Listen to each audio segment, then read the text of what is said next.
কেন? ওরে, এতগুলো না, 14 প্রদীপ। আজ তো ভূত চতুর্দশী। আজ দুপুরে যেমন 14 শাক খেলি, তেমনি সন্ধ্যায় 14 প্রদীপ জ্বালাতে হয়। ও, এবার বুঝলাম। কিন্তু কেন মা? ওই যে বললাম, ভূত চতুর্দশী। আর ভূতেরা বাড়ির বাইরে ঘুরে বেড়ায়, তাই ওদের তাড়াতে প্রদীপ জ্বালাতে হয়, বাজি ফাটাতে হয়। এ দিদি, তাড়াতাড়ি চল, আমরা বাজি ফাটাবো। দাঁড়া ভাই, এই একটা প্রদীপ বাকি। নে, হয়ে গেল, চল এবারে। এই কমাল গৌরী, কোথায় তোরা? এই দেখ কত বাড়ি এনেছি। টুকরি, চরকি, ফুলঝুরি, রং মশাল সব আছে। আমার কাছে রকেট আছে, চল। এরপর বাচ্চারা মাঠে গিয়ে নানান বাজি ফাটাতে থাকে আর আনন্দ করতে থাকে। কিন্তু এই কাতলাপুর গ্রাম থেকে অনেক দূরে ছিল এক বাজির দেশ। সেখানে নানান বাজিরা আজকের দিনে উৎসবে মেতে উঠেছিল, কারণ তারা প্রত্যেকে দীপাবলিতে জাঁকজমক করে কালী মায়ের পুজো করছিল। সেখানে তুবড়ি, চরকি, রকেট, রংমশাল সকলেই আনন্দে মেতে উঠেছিল। এই রকেট, একদম বেশি উঁচুতে যাবি না, ওরার কোনো দরকার নেই, চুপচাপ পুজো দেখ। মা, তুমি তো জানোই ওরাটাই আমার কাজ। আজকে পুজো, আমি তো উড়বই। উই!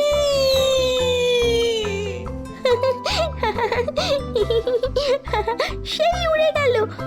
এমন সময় রংমশাল পুরোহিত মন্ত্রপাঠ শুরু করলো। চারিদিকে ঢাক বেজে উঠল, কেউ জোকার দিল, শাক বাজালো।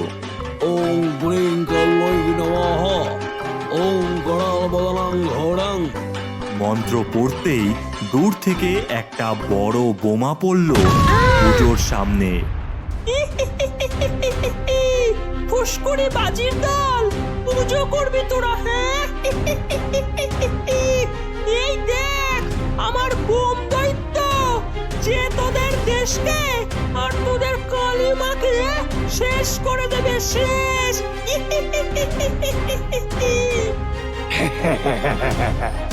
এই নে, বড় ফুসকরি বাজি, রিল্যাক্স, এবার তোর পালা। আমার তেজে তোরা সবাই শেষ হবি রে। একে একে চকলেট বোম আর ডিলাক্স ফাটতে থাকে। তুবড়ি, চরকি সবাই পালাতে থাকে। ওরে পালা, তোরা পালা। পালাও পালাও, বাঁচতে হলে পালাও। ওই ছেড়ো, ছেড়ো ওই। নে, মার, হাস। কিছুক্ষণের মধ্যেই বাজির দেশের বাজিরা মারা যায় আর চারিদিকে ধোঁয়ায় ভরে ওঠে। এখন থেকে চারিদিকে শুধুই বোম, ডিলাক্স, পেটো আর দোদুমায়ের রাজত্ব চলবে। আর এই রাজত্ব সারা গ্রামেও চালাতে হবে। চল কাতলাপুর গ্রামে।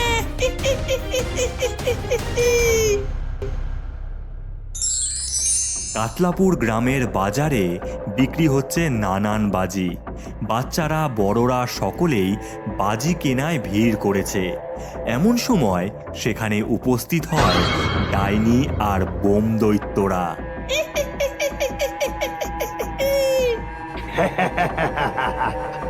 পালাও পালাও পালাও, ডাইনি এসেছে গ্রামে, পালাও পালাও। পালাও পালাও, বাঁচতে হলে পালাও। এই দোকানদার শোন, এখন থেকে এই গ্রামে শুধু বোম বিক্রি হবে, বোম। না না না, ওটা ক্ষতিকারক। আমি বেচবো না, আমি বেচবো না। না বেচলে তোর মুন্ডু ঘুরিয়ে দেবো রে।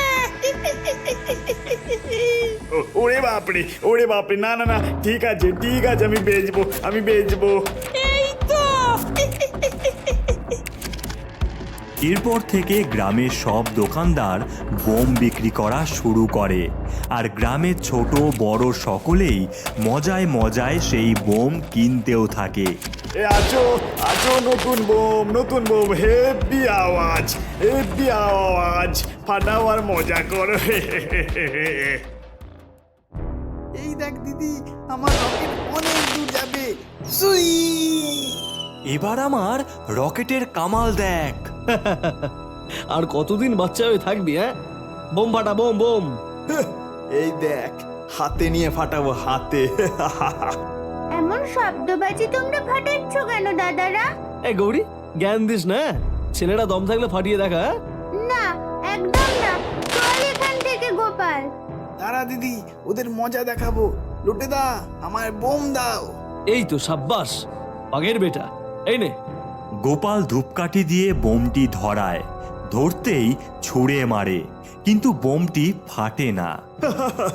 পারে না, পারে না বাচ্চা একটা। এরপর গোপাল বোমটির কাছে গিয়ে হাতে তুলতেই বোমটি ফেটে যায়। ভাই, পালা পালা পালা পালা পালা। এরপর বাচ্চারা গোপালকে হাসপাতালে নিয়ে যায়। সেখানে গিয়ে গৌরী দেখে শুধু গোপাল না, এমন অনেকেই ওই বোমের জন্য আহত হয়েছে এই কালী পুজোয়। হাবলু, পাঁচু, আমাদের খুঁজে বার করতেই হবে এই বোম আমাদের গ্রামে কিভাবে আসলো। হ্যাঁ চল, গোপালের বদলা আমরা নেবই। গৌরী, হাবলু আর পাঁচু গ্রামের বাজারে গেলে আড়াল থেকে দেখতে পায় ভূতের দল এই গ্রামে বোম বিক্রি করছে আর অনেক টাকাও কামাচ্ছে। আমাদের দাদুকে এক্ষুনি জানাতে হবে। চল। এরপর তারা দাদুর কাছে যায় আর গৌরী বলে, দাদু, সর্বনাশ হয়ে গেছে। আরে আরে, কি হয়েছে সেটা বল। এরপর দাদুকে তারা সবটা খুলে বলে।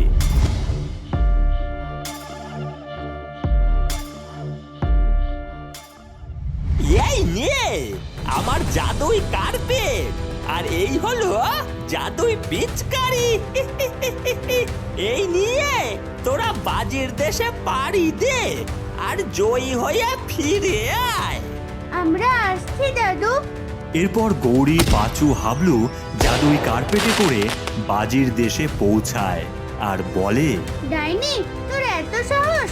আমার গ্রামকে বোম দিয়ে ধ্বংস করছিস?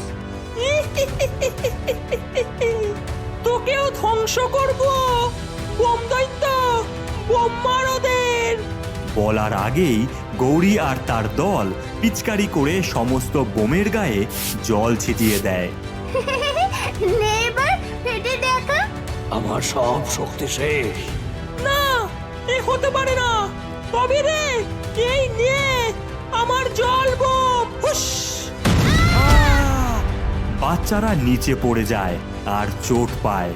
ডাইনি ওদের মারতে যাবে এমন সময় সেখানে উপস্থিত হয় স্বয়ং মা কালী। ডাইনি, আমার সন্তানদের মারিস?